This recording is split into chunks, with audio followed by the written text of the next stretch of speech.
పల్లవి అక్షయ్ బావగారి ఇంటికి వస్తుంది. ఇక అక్షయ్ బావగారి ఇల్లు అయితే లాక్ చేసి ఉంటుంది. ఏంటి నిన్న కూడా లాక్ చేసి ఉంది, ఈరోజు కూడా లాక్ చేసి ఉంది. ఖచ్చితంగా బావగారు అవని అక్క దగ్గరే ఉండుంటారు.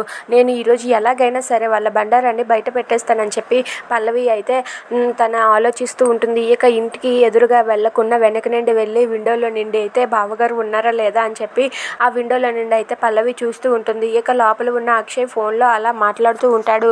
అలా తనైతే ట్రీట్మెంట్ తీసుకుంటూ ఫోన్లో మాట్లాడుతూ ఉన్న అక్షయ్ను చూసి పల్లవి ఒక్కసారిగా షాక్ అయిపోతుంది.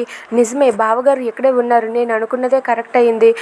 నేను ఇప్పుడు ఎలాగైనా సరే వీళ్ళ బండారాన్ని బయట పెడతాను, అత్తయ్య గారికి నిజం తెలిసేలా చేస్తాను, చూస్తూ ఉండు అవని అక్క, ఇప్పుడు నీ తాట తీస్తాను అని చెప్పి పల్లవి అయితే అలా నేరుగా ఇంట్లోనికి వస్తూ ఉంటుంది. అలా పల్లవి రావడం చూసి అవని, రాజేంద్ర ప్రసాద్, భానుమతి, అక్కడ ఉన్న ప్రణతి వీళ్ళందరూ కూడా ఒక్కసారిగా షాక్ అయిపోతారు.